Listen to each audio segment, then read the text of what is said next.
Okay. Perfect. Hello, Dontmesswithjuan. Juan. Don't mess with Wow. Juan. Yeah. Don't mess with Juan. You have to really say it nicely. That Thank was you. nice. Thank you. Thank you. I can also do the bad version if you want. Don't mess with John. If you want it the hard way. Thank you for being Maybe here I. with me. I really appreciate your time. Okay, good. Let's cut out the creepy stuff. Thank you, Stephanie, for your time today. We talked about this months ago. I have a feeling. I asked you like months ago, and then my friend Alex Bogo from Second Accident snatched you up before. he was in talk with you before me, so I was really, I'm gonna mess him up. No, I said it's absolutely fine. Don't mess with Alex. No, don't mess with Joa and don't mess with Alex. Don't mess with Second Accident. Yeah. Can you please introduce yourself a little bit to the audience and say who you are?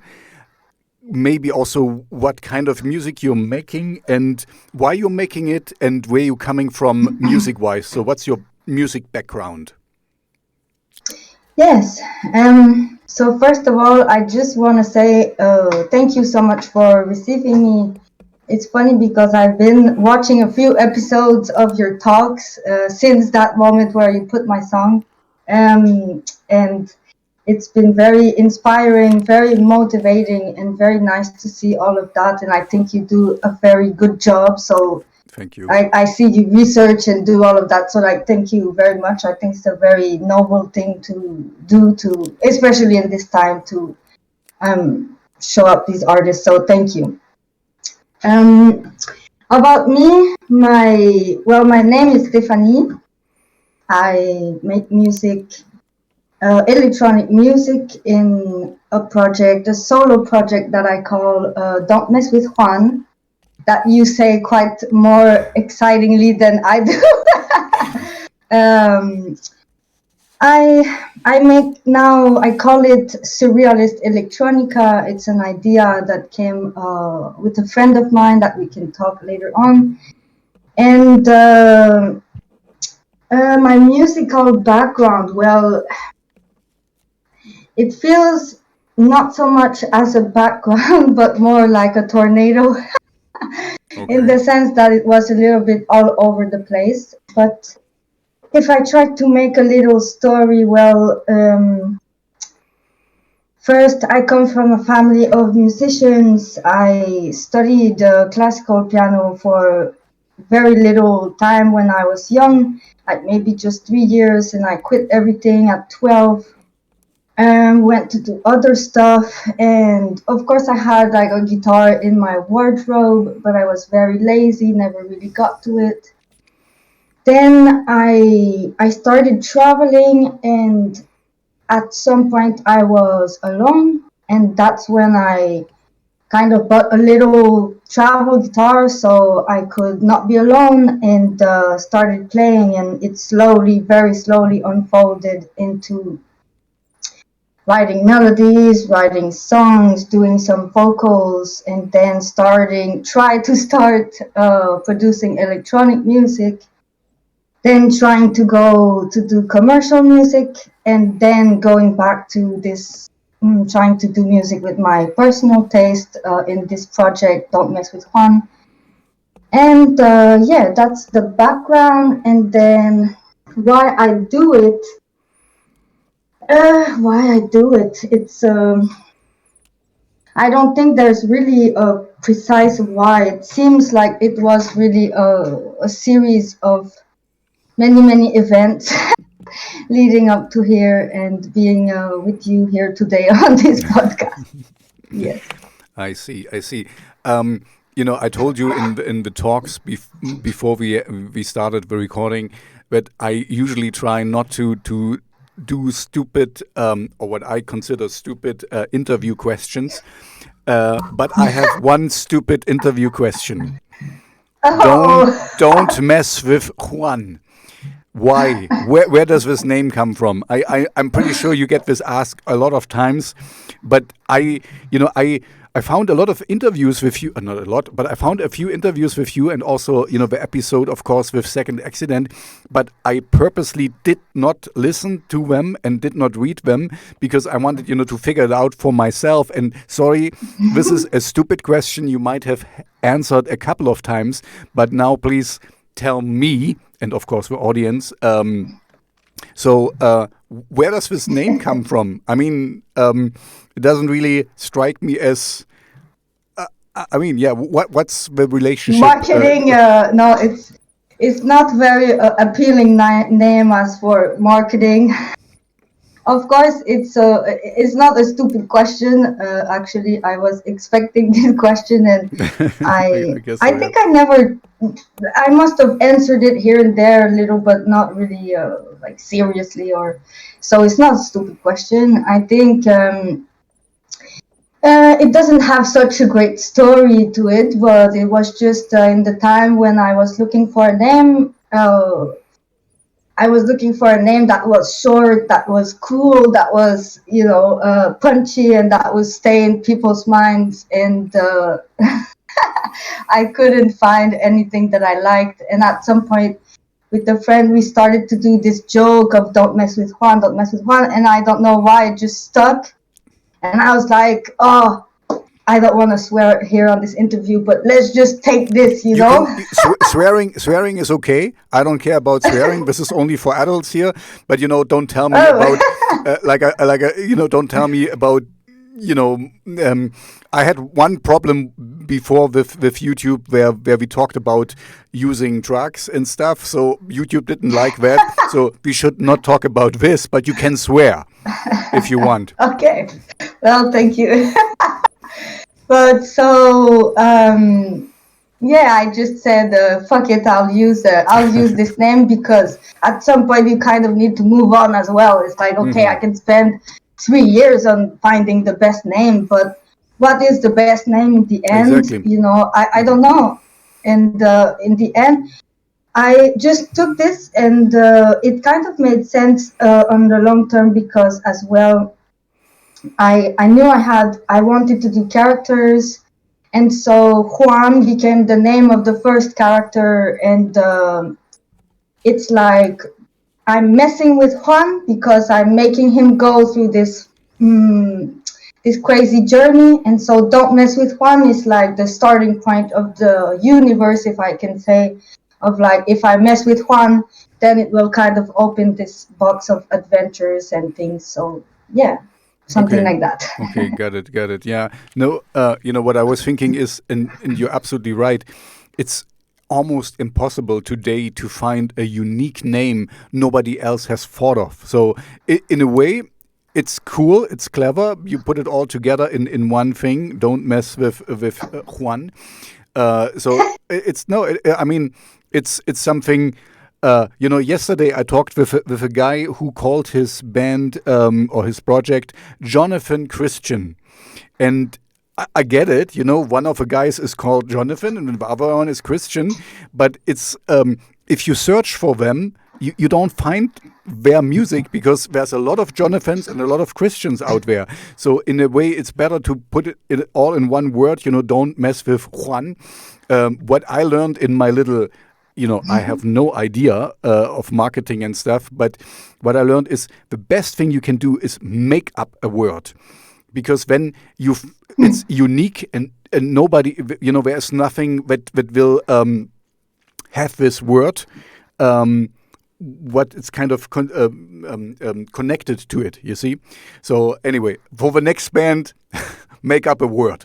Think of something really, really crazy, and then you be unique. I mean, I don't think it's like a recipe either. It's just, it came this way, and I guess in some ways it works.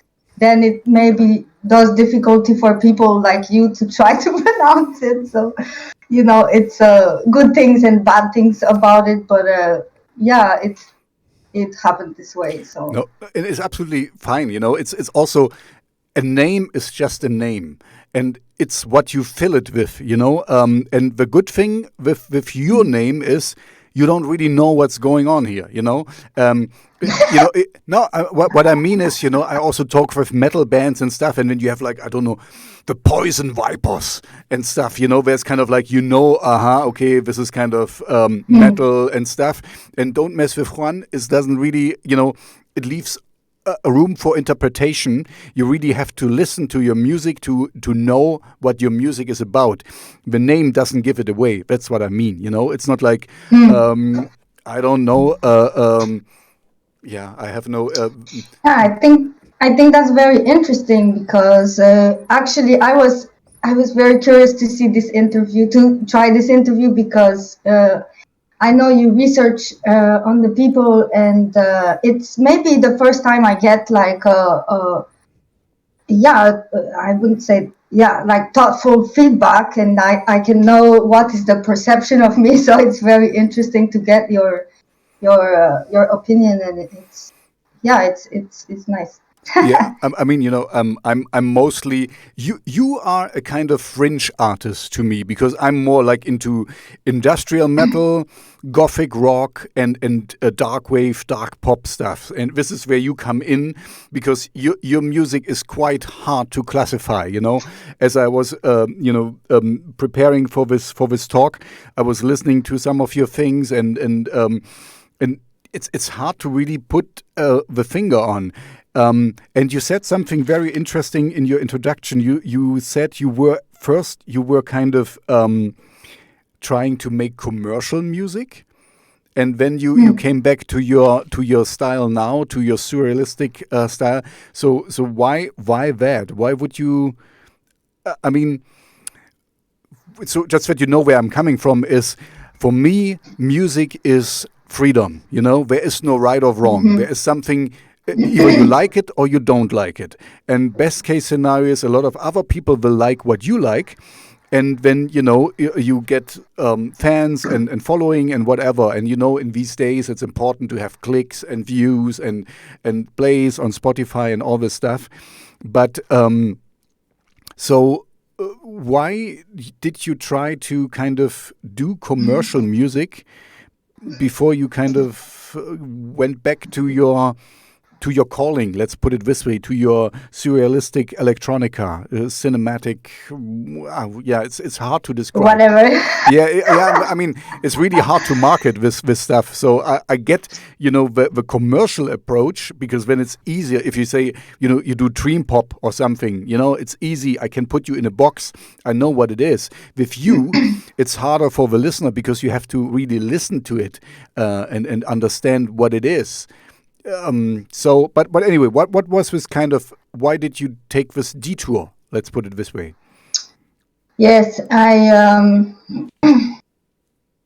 guess I agreed now with your view of, you know, of music being liberty and being like finding yourself. And I guess it took me a lot of time to come to this realization.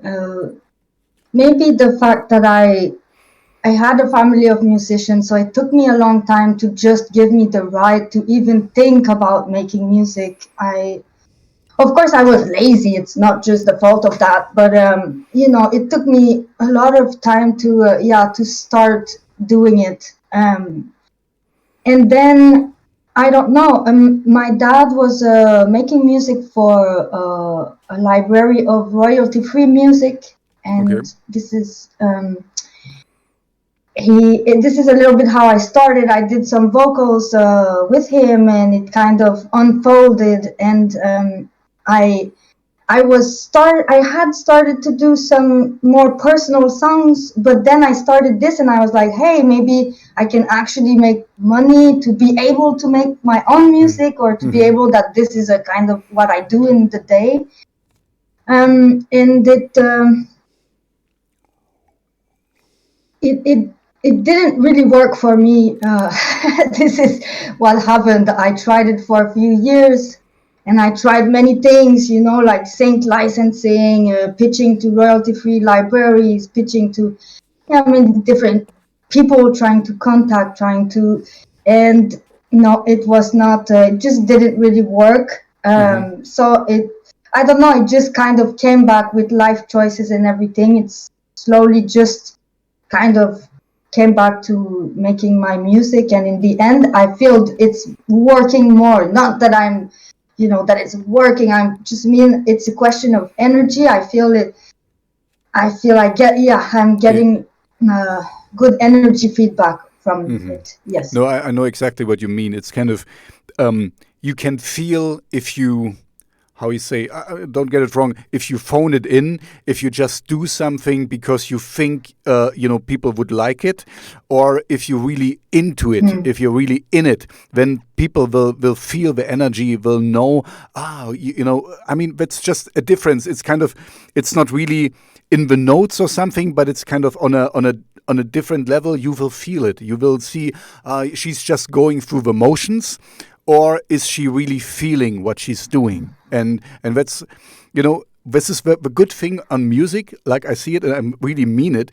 There is no right or wrong. There is just the things you like or you don't like. And just because I don't like every song you do, it doesn't mean it's a bad song. It's just I'm personally, me, Tobias, doesn't like every song, but this is also Yeah. with everyone, it's kind of It's a good it's learning freedom. for life, no? It's I think it's a good learning for life too. And to learn to detach a little bit from these songs is good, to kind of try to see them.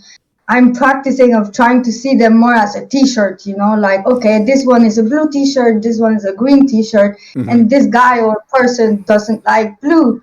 So it doesn't really, Exactly. mean anything to me. So it's a practice, of course, but yeah. Yeah, no, I mean, the thing is, of course, okay, this is the good thing and the bad thing of the world we live in today. The good thing is everyone can make music, and everyone can put it out, and everyone can kind of, I guess you put it on a lot of platforms and stuff, and everyone can say, oh, this is good or this is bad or something. It's great. You get a lot of feedback. You can put it in potentially in millions of an audience, but also it makes it really tough to get heard, because there's other people who do exactly the same as you, and also not everyone has a, let's put it, a certain quality standard. Let's say it this way, because it's so easy to do music on your iPhone today. Some people just mix something together and throw it out, and then with my point is there's a lot of noise out there, and to break through the noise, it's really tough, and especially so maybe we can talk about this a little bit, especially with your brand of music or your kind of music. How do you go about marketing yourself? I mean, you already said Surrealist Electronica. So how do you reach out to people? You don't have a label yet. I take it, or some PR agency who helps you. I do since recently. I'm really not an expert on the subject. Wait. I will start from the beginning and I will come to the label. Okay. First of all, I think it's a well, in general, the world is changing so fast, but music industry, of course, is also changing so fast, and it's all a question of journey and adapting and kind of mutating all the time to try to find the best way for you. And so I don't believe I have a recipe of any sort. It's just I'm trying to learn and make the best of the mistakes I make, and how I reach people. It's been, I don't know, maybe a year and a half. I started with this project, and also in general with my digital life, because I was very disconnected before. So it's all new to me. So I'm very, just a personal new opinion. But I just was trying to make my things a little bit not underground, but yes, I like to be a little bit more in the shadow. And I was very lucky to meet a community called NetVio. I don't know if you come across I that saw in it. my I saw it. things. Yeah, I checked it, and yeah, I wanted to ask you anyway. What was you seem to be like, yeah, helping each other and stuff. I mean, this is what we're doing as well. You know, I mean, you came also across Yeah, our community with Alex from yeah, Second Accident and stuff. So we are kind of in a yeah. community as well. You know. Absolutely. And I've heard some talks, I think about you too, about this subject, about groups and like supporting groups and Insta groups and blah, blah, blah. And I think it's an ocean today. So we don't really know what we're doing and everyone is just trying stuff and it's okay. It's okay to try stuff. And for me, I was very lucky to stumble on this community and being invited, and I was really scared actually at first because I was like, I don't have time. I'm disconnected, so I don't have time to go support everyone every day and be like I don't know. I'm not always in a good mood to chat with people, so I just but I said yes, and in the end, I discovered it was so great because everyone is this way. So it's funny because in this community, people disappear for 4 months, and the rest of the people kind of sustain the thing, and then no one cares about that. We're just there for each other, and I've just made like some very genuine, nice connections. And for me, it was a real luck because it's a difficult thing to bring yourself on social media and you make these mistakes and you try these things and you feel so bad about it, and it's being alone in this is kind of difficult. So having this support that anything I do, if I change, if I decide to throw the whole last year in the garbage and start over, and knowing that these people are there to to support each other, it's just a huge like a beautiful thing, I think. And then you need to change, like adapt and navigate, because of course you can't be in every group and you can't support everyone. You can't, it's just a question of of how it works best for you too, and at the I mean, same yeah, time. So exactly. You have to find the time, and it's not. You only have 24 hours in the day, and you need to eat, to sleep, and do other things as well. So, yeah. I hear you. I'm in the same thing. I'm yeah. So go ahead. Sorry, I just wanted to say yes. I hear you. Yeah, and I'm happy to meet you, and I was happy to meet Alex. So, it's all really good stuff. And then everyone just does it as they want, and it's important to always also prioritize yourself, because we have so much things to do. We have so much, and of course, yes, like learning. I learned a lot of things from this community, like all the technical stuff, some mixing tips that really changed everything for me. So that's another huge nice thing. And from your talks, I learned, some points of view, some strategies, some so that's it's all what makes someone grow. So this is very nice, and I can circle back to end your question with the label. I through pitching through daily playlists. I think you know that site. Yes, I know it. I got approached by someone who had a label. It's called a Sono Music Group, and when it happened, I was like, what the hell? Like, I have no clue what to do. I'm scared. I'm excited. I don't want to have too much ego either. I don't, all these things. And in the end, I decided to say yes to the opportunity. I mean, having someone interested in your own personal songs, it's a huge opportunity, and is quite nice. So I said yes, and it's been very cool, and it's been a great learning curve, and I'm still learning, and I'm very fortunate. So this is how I see it. Yes, for now. No, we're all learning. This is kind of. It's just. I think the one of the important things today is to be persistent and to kind of continue with what you're doing, because I see my little journey, and I hate to be an influencer, but in a way I am an influencer, right?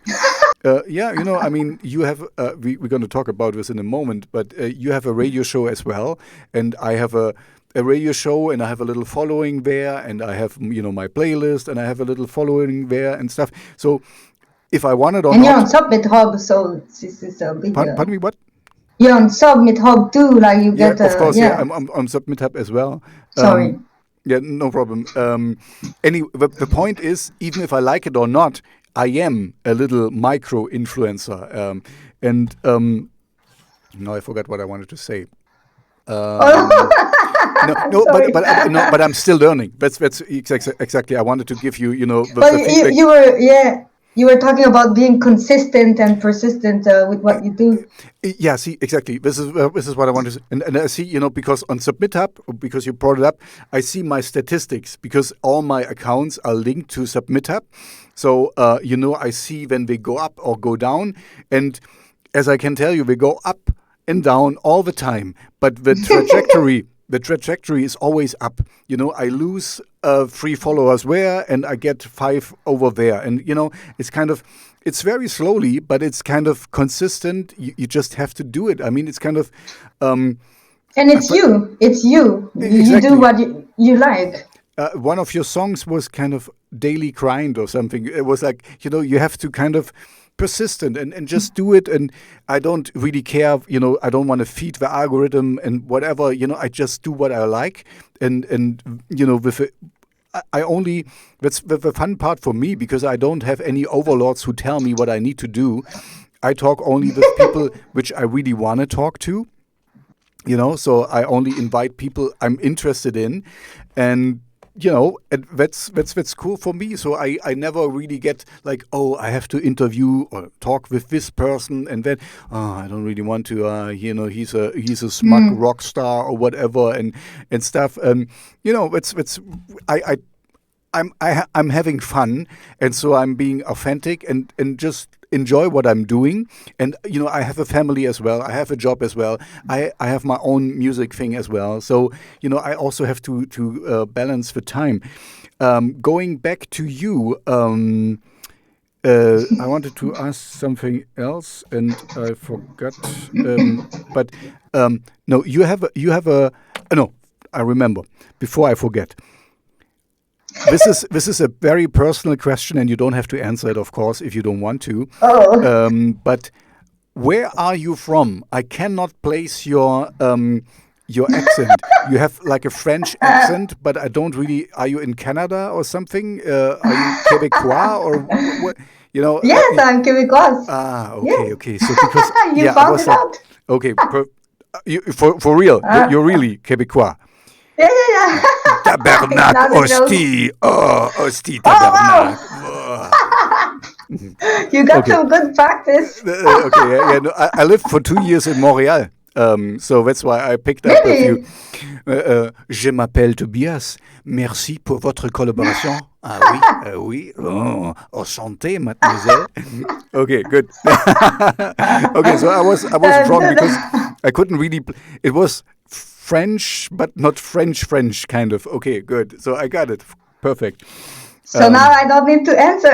You don't need to answer anymore. Thank you very much. I recently talked with someone from Lyon, Thomas Paradon, and yeah, he has the French accent. It's there's I don't have to tell you the difference, but I think you are the more hardcore French guys, because you kind of, what was it, even the Courriel, the blah blah blah, you had so many, you have even words for emails or something where you wouldn't use the English word, because you have your French word, Courriel de blah, I forgot. I just remembered queue de cheval. I had long hair once, and I had a queue de cheval. Anyway, so it's a long time ago. Okay. Oh, that's nice. You lived in Montreal. Did you like it? Oh, I loved it. I loved it. I would, Yeah. if you would ever ask me if I need to leave Germany and where I would go, I honestly, I tried to become a citizen. I started my citizen becoming project, there. But then I got a job offer from Amsterdam, and it was a really good job offer. So I went. I went there. It was just, I Oh, was. I was in it for the money. I went back to Europe because of money. But Montréal, mon amour,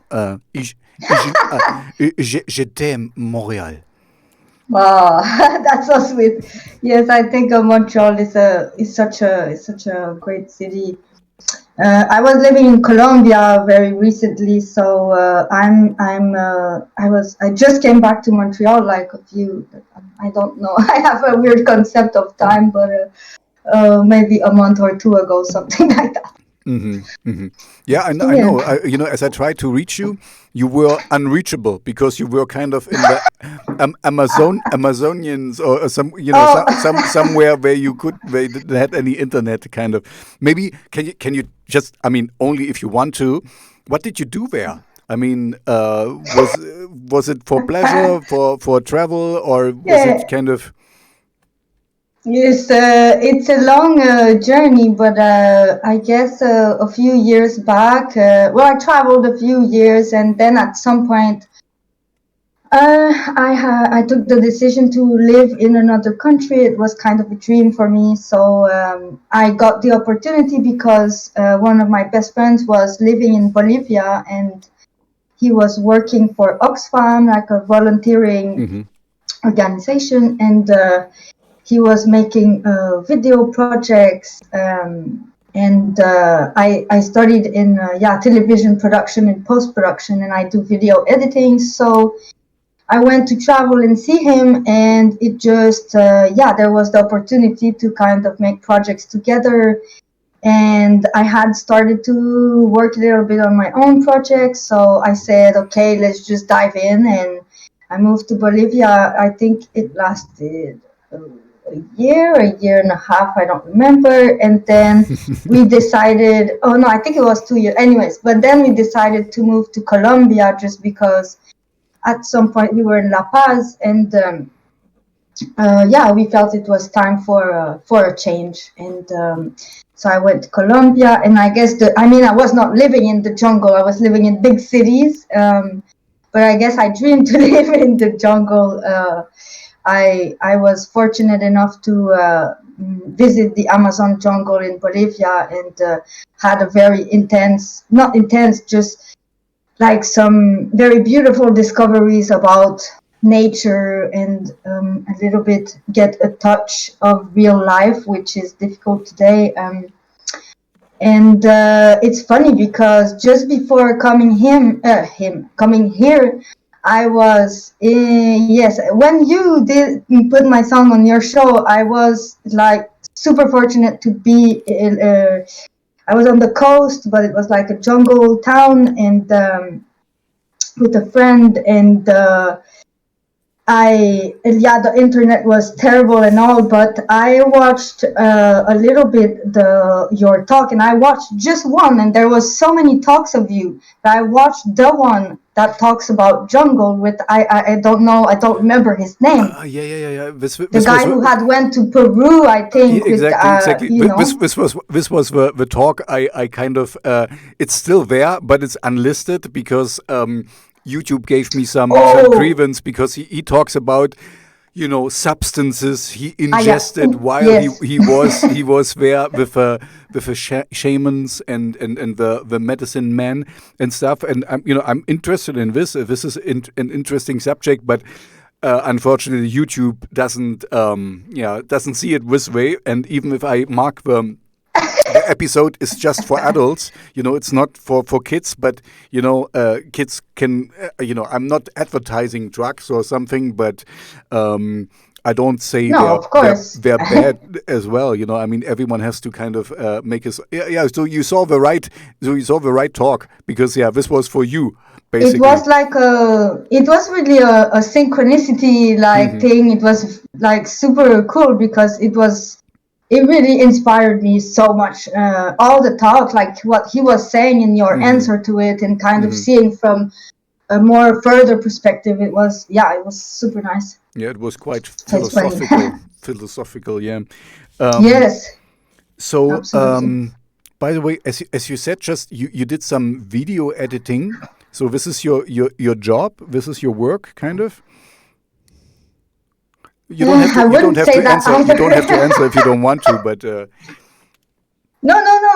Yeah, no, it's totally fine. I mean, this is more my normal path, maybe that I followed for a while. So yes, I studied in television production and post production. I really fell in love, but I wasn't really conscious of it. But I liked to video edit when I was in school, and then I ended up in sound post production. So everything like sound editing, Foley, and dialogue editing, whatever, mixing. A little bit further away from mixing, but anyways, so this is where I started my career, if you want. Uh, I mean, it's not a career. That sounds weird, but it just I started to work in a audio post production company, and I was very very fortunate. I worked with like amazing people who infused a lot of passion in me for sound. But anyways, going back to the video, then I kind of worked a little bit in the video industry, and then I just quit it all to travel, and I reconnected through little projects with some friends with video editing over time, and now I can do it with my music, which is very nice. exactly, this was my intention to go there full circle again because I have found a few videos, but only one was kind of with a dancer who was hung on her hair and stuff. Yeah. I'm a little bit puzzled because you can do video editing, but there's not much videos out there where you really need to edit because most of them are just static pictures and where the music is going. I have to admit I didn't search very hard to go through every little thing, but yeah, No worries. huh? Tell No me. worries about that. Okay, yeah, no. But the thing is, why don't you do more videos? I mean, this especially Oh, your music lends to videos because it's a very interpretive, yeah, I say cinematic, or you paint landscapes and stuff, and it's enthralling. It's kind of enchanting. So it's kind of for me, it's kind of a lot of fantasy things could happen there. It's kind of surreal. I mean, you said it, surrealistic stuff. So you can make nice videos with this. It's cinematic a little bit. So with some visual aspects, I think you could really enhance it a lot. That's what I want to say, basically. so you're saying I need to work harder? Exactly. Get your work on. Get your groove on. Girl, man, you have to work hard here. No, I mean No, yes, no, no. but of course I'm I just know. joking. No, I get it. No, but it's kind of I know, of course, videos cost money, they cost time. It's time consuming and just filming. Get the right location, get the right people, get all this stuff set up and stuff. Have a vision. Have So I know that it's just like now that I know your background a little bit better, I'm kind of like, why don't you do Yeah, more? of course, of course. And I want to be pushed to do more, so that's good. No, no, but I'm just joking. This is maybe the type of Quebec humor, but um, why don't I do more videos? Tabernacle, Well, hostie. I won't be saying these words, but The really funny thing is, for me, as a foreigner, if if you just translate what I'm just said, I know, of course, it's swear words in Quebecois, but if you just say tabernacle, or if you just say hostie, or Jesus Christ, it's not a swear word at all. You see what I'm in your context, in the Quebecois context, it's a really bad swear word. But if you Well, just go, yeah. I remember, Sorry, I'm cutting you. one friend, she visited me here. She's from Quebec as well, and she visited me here in Germany, and we were going, we were making a little tour, and I showed him. Some old churches, and there was the guy, and I was, he was explaining, this is the church, and he was saying this in German, of course, and I was translating it to her, and, and it was funny because he said Jesus Christ, and I just Jesus Christ, I said it in the but my point is, it's not a swear word if you say it in a different context. If you say it over here, everyone will say, you say tabernacle? Okay, so what's the deal? You get my point. That's a little bit funny. I think it's very funny that you snuck in this Christian words to mean something really bad. But it's. And I think it's like a small parenthesis before I answer your question.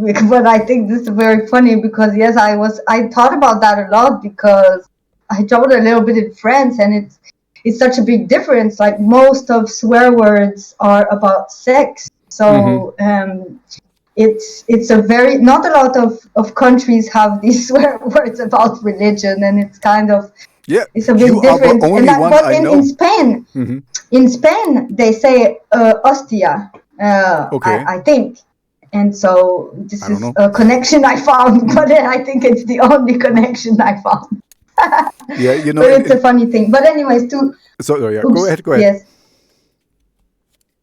To go back to your question of videos, I wanted to say first thank you, because of course it's really nice to know that you feel these things, that it's cinematic and all these things, and it's a compliment to me that you say I should be doing more video, or not that I should, but anyways, that I can, and so it's nice to know that it works, so thank you.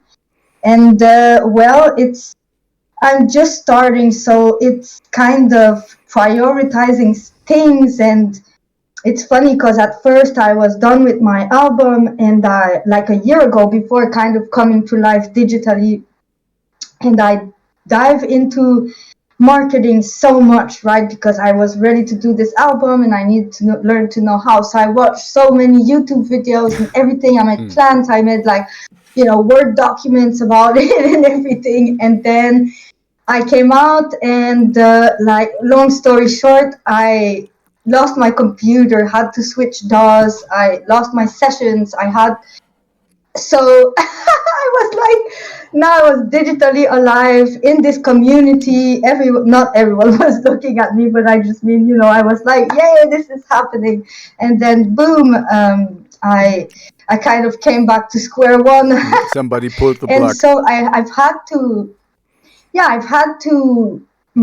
go out of marketing after that and come back to, okay, yes, marketing is good. You can do everything. You need to be on Reddit. You need to be on Twitter. You need to be there on Spotify and have all the strategies for it, because if you don't, it's not really useful to you to use them. So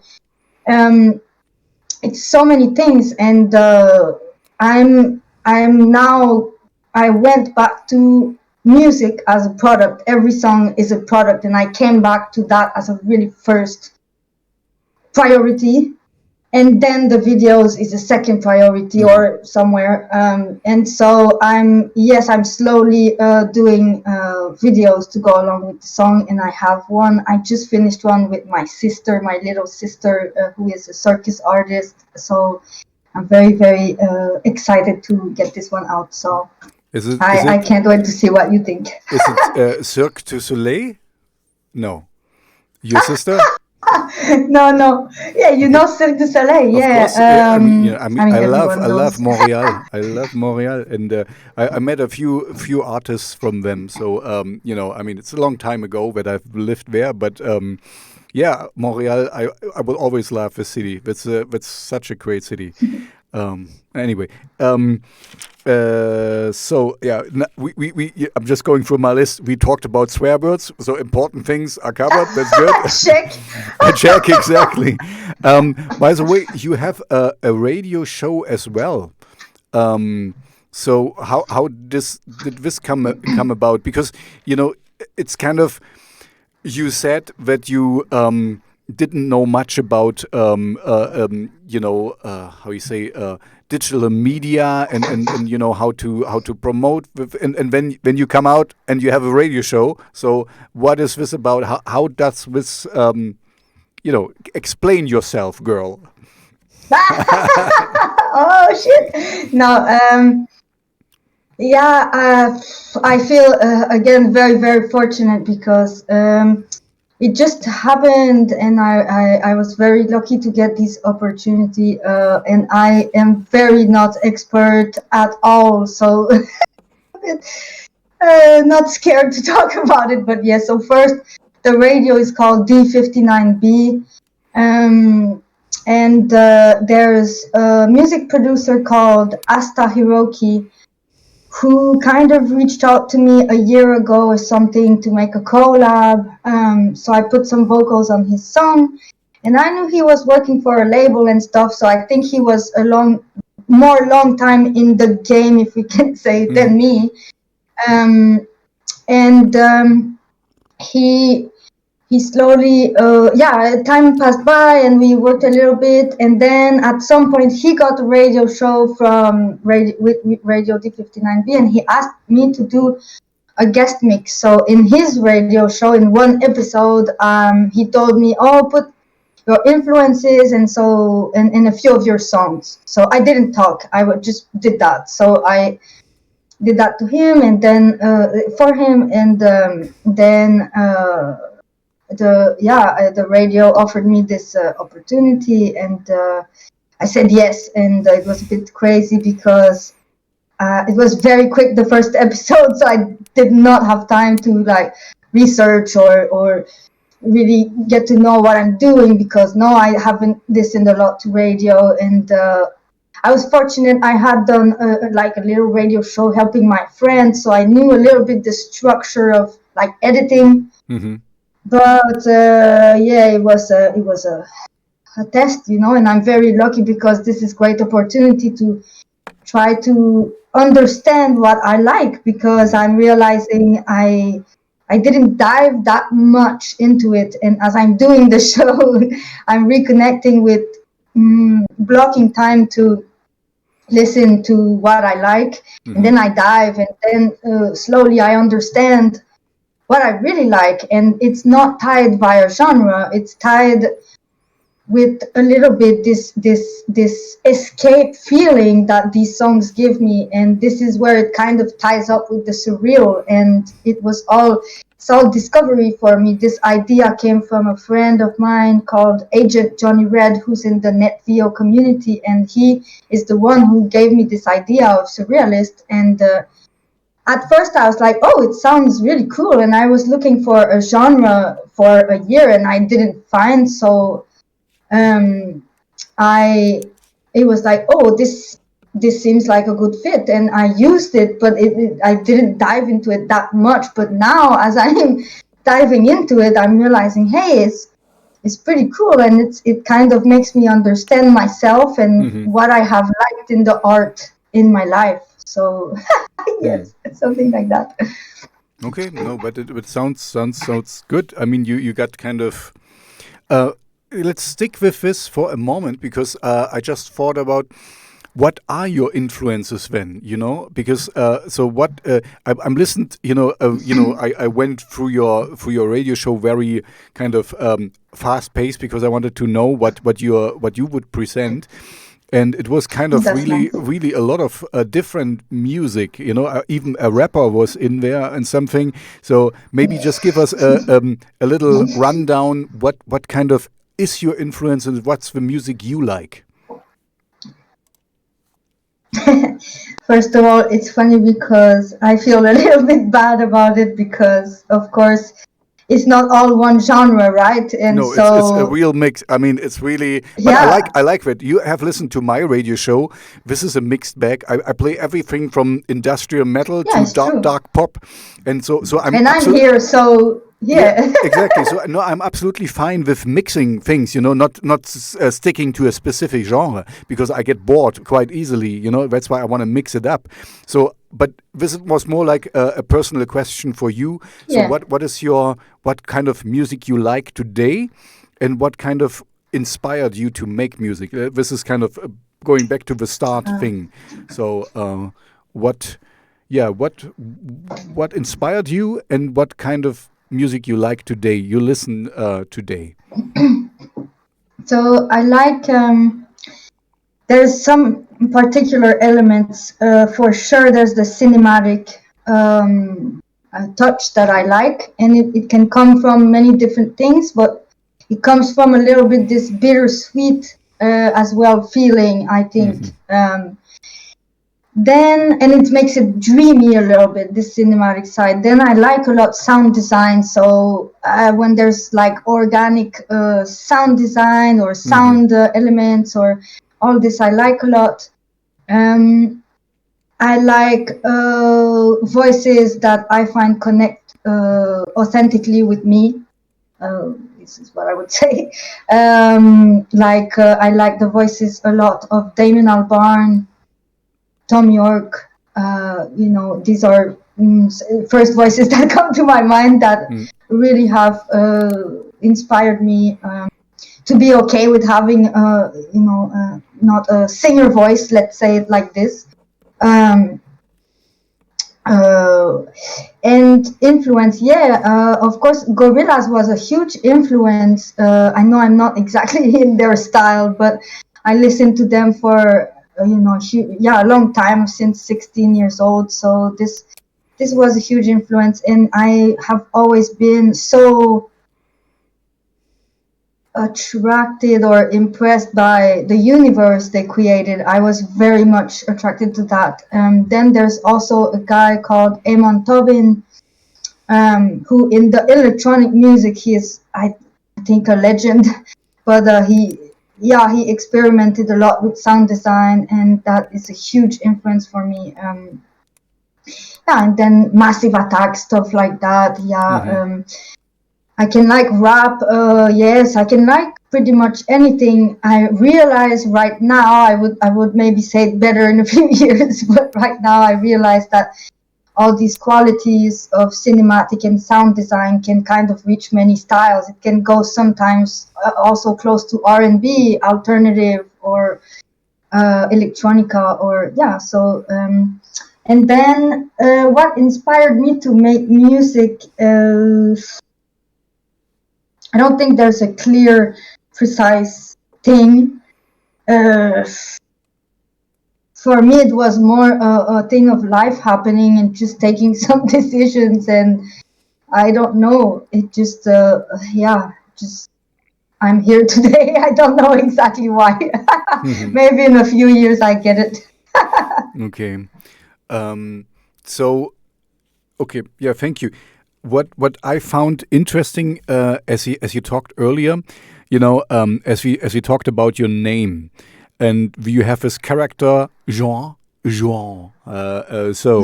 Um, uh, walk me a little bit through your songwriting process, or how you do it, because it seems to me like, or what I understood is that you kind of create a character, and then you act out certain things with a character, or you stay in character, or you. So how does this play into your song creation, and how do you create a song anyway? Because I'm not asking you how to push any knobs and stuff, but what I mean is kind of, as you are a solo musician, um, often solo musicians have trouble to kind of finish a song, because when if you're in a band, then somebody says, okay, I can only play this part, and then you know when to stop. When you do it on your own, there is nobody else who tells you this song is finished. How do you go about this? I mean, how do you just maybe walk us through, from start to finish, how you start a song and how you finish it?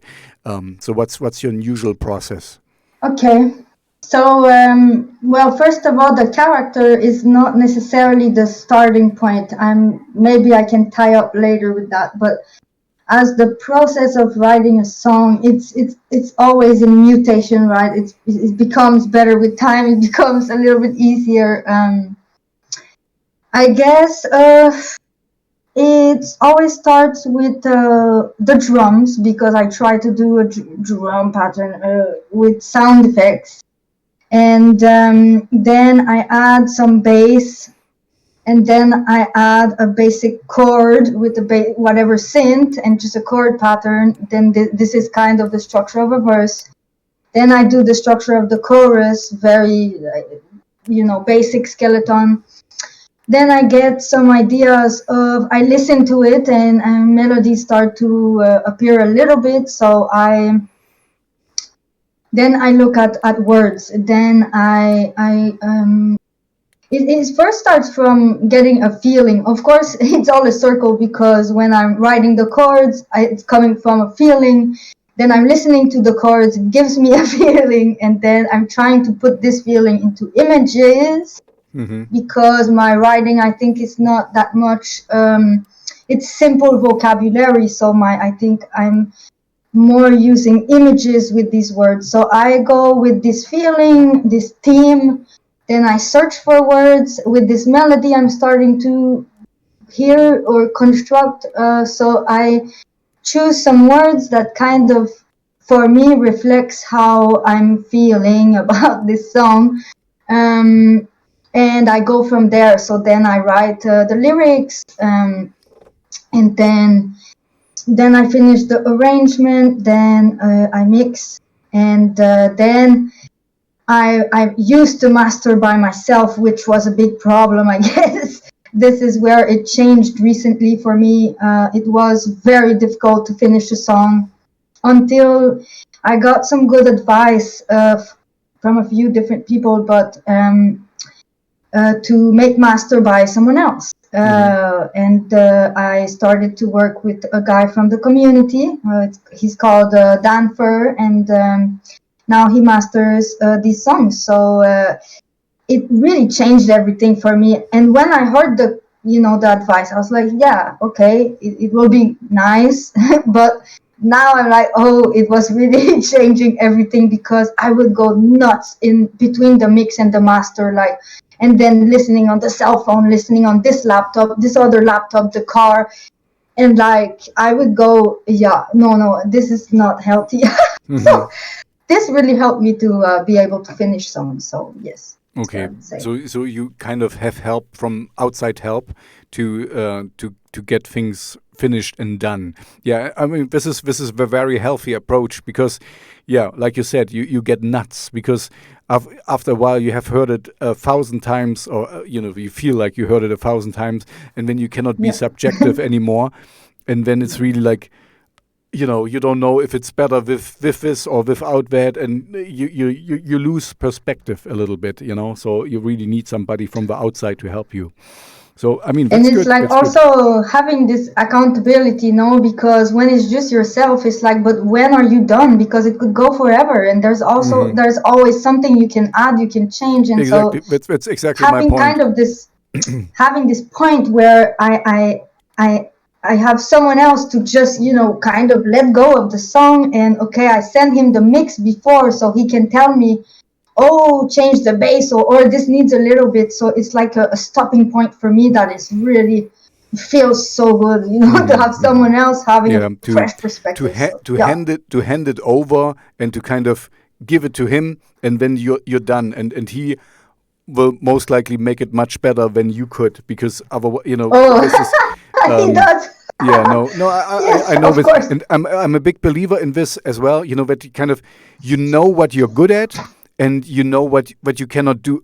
I mean, or other way around. It's everyone can do everything. I can build a house. You can build a house. But if I'm really good, but the point is, if I'm really good at building a house, maybe not. There's other people who do this every day who are much better than that. So it's the same with the songs.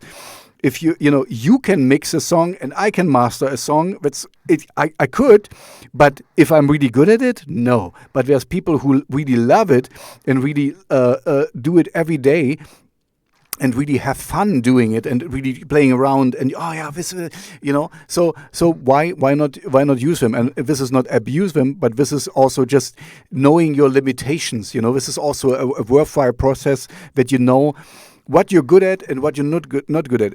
I'm a terrible musician, but I can sing a little bit. So I'm kind of I'm focusing at at this stage. I'm only focusing on singing.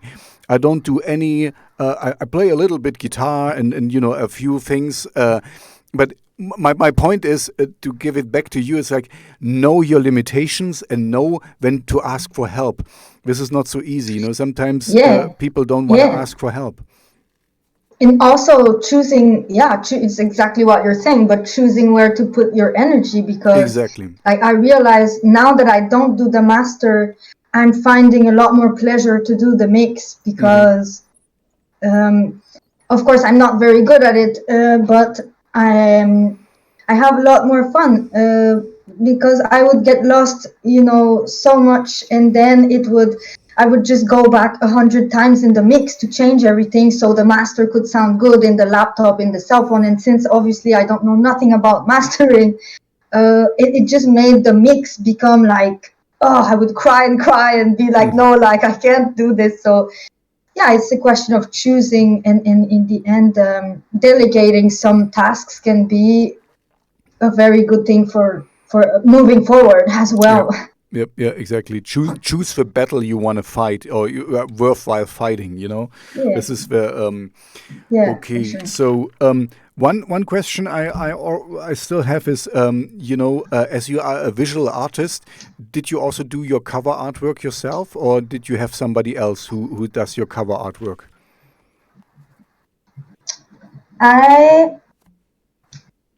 had first an illustrator, and then it stopped with him, but I was very, very lucky I connected with an artist on Instagram. So yes, I do make my covers. I mean, by someone else. I don't make my own covers. Okay. Sorry, it's a bit confusing how I speak. But yes, I gave my cover artwork for someone else to do for these songs. It's always been, I don't know, not a dream, but like I had always this idea of that it could be cool to show some art on the music. But then, so as I was in my digital life on Instagram starting, I followed this artist, and I guess it doesn't happen that much to me to be really like personally attracted to some art, and him, for some reason, it was just like, wow, this is a universe, this is sentimental, this is gloomy, and this is outside of reality. And I found this guy, and I just was supporting him. And when with my other illustrator we stopped doing this, he kind of reached out to me for doing a collab someday, and I was like, hey, seems like a great opportunity, because I need someone to do my artwork now. So I just told him, asked him, and he was like, okay, let's try. And I hope he's happy in how it's going, because I'm definitely, I feel so lucky to be having his art on my music. I think again, coming back to delegating, but it's not just delegating. This is making my music better, and I don't tell him what to do. So that's what I really like. Also, if you don't tell him the story. Sorry. No. I'm just checking your artwork as we talk, and it's not all from him yet, but you can see his style. I can see. And he's called Abraham Mer. I have no idea if I'm pronouncing it correctly. Notre Mirage. Captain Ghost Note Hypnotic Inward Journey Remix. Notre Mirage. Okay. And daily grind. So just to finish, I think this guy is making my he's taking the stories to another level, right? It's making them coming more to life even, and making me even see other sides of the stories that I didn't see. So every time I tell him the story, and he just creates the artwork, and every time I'm just it's a I'm very lucky. Yes. Yeah, it's the same thing, like with the mastering and just mastering. It's kind of, it's good to put it in someone else's hands, because you know, you never know what they come up with, and what they inspire. They think differently than you, and this is, most of the time it's better, because this is kind of their craft they are really good at, you know. And I really like that there's something new can happen. You send them the spark, basically. This is the song. This is what I think about it, and then they make something out of it, and make it their own. And this is really, really good. And what I also like on your artwork, it's kind of very consistent, in a way. I mean, I can see which art. No. No, but it's getting there with a Yeah. consistency. And I just saw also that you're doing quite well on Spotify as well. You know, I have 2,000 over 2,000 monthly listeners, so that's good. That's good for a independent artist. So you're doing something right. I mean, thank you. I don't see it really this way. I mean, it's the numbers. I try to stay away from it because it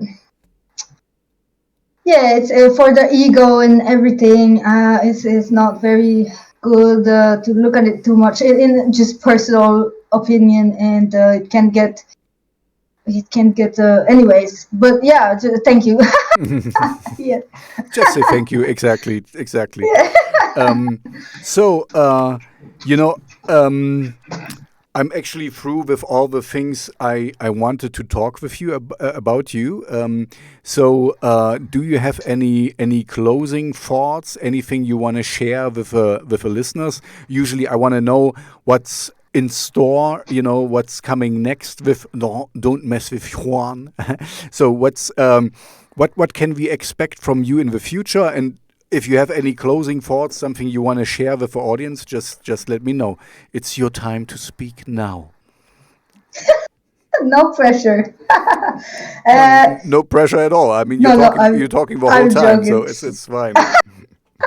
Um, so as for the future, well, there's a new single coming out tomorrow with it's a featuring with a Venezuelan singer.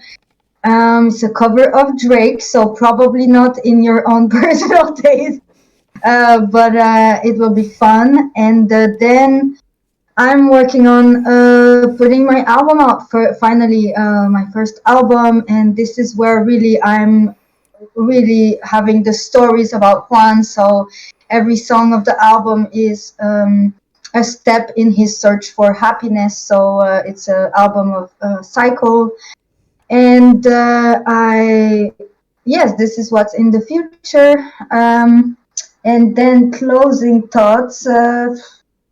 I don't know. I just want to say I'm super happy to have been talking with you because I think you have a very interesting way to adapt to the people, and it's been very inspiring to me. So it's been a very good practice to me to practice with you today, and like maybe say to people, don't hesitate to connect, or if anyone it's always fun. I'm super happy to have met you today, and to have made this interview, so thank you so much. You're very welcome. Yeah, and people can connect with you as well. I will link to you in the description of a video anyway. So, you know, I saw the collaborations and stuff, and this is always fun, you know. It's kind of, you know, this is the fun part of the whole music thing. It's kind of, it's so universal, you know. If you want, I can tell you one story. I lived in Budapest, in Hungary for a while, for a few years, and I couldn't speak the language, but I could make music because I found some people I couldn't talk with, but I could make music with. And this was really funny. It was surreal in a way, because we could play together, but we could not talk. You know, when there was something else, I needed to talk with them. I called a friend who could speak Hungarian and German, and I told them in German what he should tell the other person, and then would give it over to her, the phone, and he, so this is how we communicated in the beginning. Later on, we found some more people and who could speak English and German and stuff, so we could communicate. But this is what I'm just want to say with so many words is music is a international language. We don't. You have been in Colombia and Bolivia, and you could give them your music, and they would understand it without understanding the words you say, because the feeling of it. This is the more important stuff. What I heard from you is, the feeling you want to show, what you want to convey, what you want to bring about, and this is the best thing you can do with music to kind of touch people. It's not about the lyrics so much. Maybe, of course, sometimes. Don't get me wrong, the lyrics are important as well. But if you sing, it also depends on how you sing. Anyway, we get into a complete different way. No, but it's also, today everyone can make anything, and all the sounds are there for you to use, all the loops are there for you to use, so I think, yes, for me, it has been a big difference to try to do music, kind of finding myself. It's probably on the other end of the receiver, it's probably a lot more connecting in a sense than the commercial songs I was trying to do. No, I'm completely with you. This is the best thing you can, because the good thing with this is you can only win. You win, you win confidence if you find people who like your music. You win confidence. You're getting better, and at things you find new people you can collaborate with. You do the music you really love. So you don't have to say, I did this because I wanted to kind of appeal to the younger crowd, and I wanted to put this on TikTok, and I wanted to, you kind of. You're staying authentic to yourself, and this kind of makes you strong. Of course, it makes you also vulnerable, because if some people criticize your music, it's really you they criticize, because it's what you feel and what your heart is. So there's always this. You have to find this balance equilibrium to kind of show yourself a little bit and open your heart, but not too much, because people not too much. Yeah, no, it's really, it's true. It's scary. It's very scary. It's really scary. I feel scared all the time. Seriously. Yeah, but I work on it to be able to continue. But I think it's also, as I'm slowly opening up, and I can fall anytime. I always, remember that. But it's making me learn so much about myself, a lot more than when I was trying to make commercial music. And I just want to say, of course, anyone is good to make any fast. It's not that I think this is the solution for anyone, but for me, yes, I have found a lot more comfort in there in some way, and I'm connecting with people who are, have similar interests to me and who have similar values. And so in the end, it's all good to me. And it's really helping me in my personal journey, about all this music journey. It's crazy about all the comparison, the ocean of things, it's an amazing personal journey to learn so many things. So to do it kind of personally, it's scary, but it also comes back to you, I think. Of course, always being careful, it's important, but And it's the honest way to do it, It's kind of, because, the thing is, you do your music now, and this is what, the song what comes out tomorrow will be the song what comes out tomorrow. And you love it, and it's good the way it is, because you made it. In 10 years, you listen back to it and say, the feelings will come back. You will say, you might be, oh man, I could have done it so much better, or whatever. But this is 10 years later, But you will get teleported back to the moment you put it out there, and it will get the feeling, and you will know what it meant to you back then. And that's, it's a time capsule. It's kind of, it's a frozen idea in time, and this makes it so special, because it's this is what you could do at this moment, and this is how you felt at this moment, and so it's more honest, and I like this more, the honest approach, than just putting some things together because I need to make a song and stuff. This is really, if you don't feel it, don't do it. That's basically my advice. Sorry, I wanted you to give the last sentence, but what I wanted to say with so many words is just you're doing the right thing. You're doing it. You mess with Juan the right way. That's the perfect closing sentence. Well, okay, yeah. Thank you so much. Merci pour votre collaboration. Je m'appelle Tobias. I cannot say so much. Enchanté. Bon soirée. Bonne nuit. Bonne soirée. Bonne soirée. It's I don't know what time is now in bonsoir. Bonsoir. But it's not the soir right now, so it's not bonne soirée. It's oops. Bon matin. Bon matin. Is it morning? Is it bon? Now it would start to be bon après-midi. Oh. Bon après-midi. Yeah, harder. Okay, this is harder, but I got it. Bon après-midi. So it was nice to talk with you. I can only say, I wanted to say again, merci pour votre collaboration, but I should. Oh man, my and French. in German, it's a guten Nacht, something like that. You would say now guten Abend. Because it's Nacht is kind of like bonne nuit. If you go to bed, you would say kind of sleep well. Gute Nacht. This is more like go to bed. So it's more like guten Abend. This is like good evening. Guten Abend. Guten Abend. Yes. Yeah. Very nice said. Guten Abend. You use it in your next song. Guten Abend.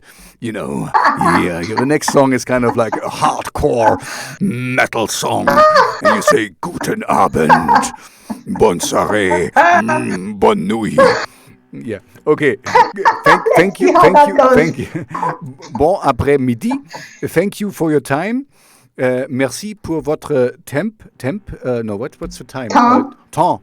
Yeah, it's temp, but it's. I have to say temps. It's French. Also temp, yes. French is not an easy language. I have to say, German either. German is very easy for me. For me, at least. No. Yeah, I get it. It's a hard language as well. So thank you very much. It was really fun to get to know you. If you get some new stuff out and you think it will, fit into my radio station, in my radio show, or in my playlist, please let me know and send it to me. I'm happy to listen to it and play it. So thank you very much and have a good après-midi. Guten Abend. And thank you so much for this interview. It was definitely an awesome practice for me, and it was very fun. So thank you, and I will talk to you soon. You're very welcome. Ma plaisir. Ma plaisir? Ma plaisir. Yeah. Mon plaisir. Mon plaisir. Mon plaisir. Merci. Bye. Bye.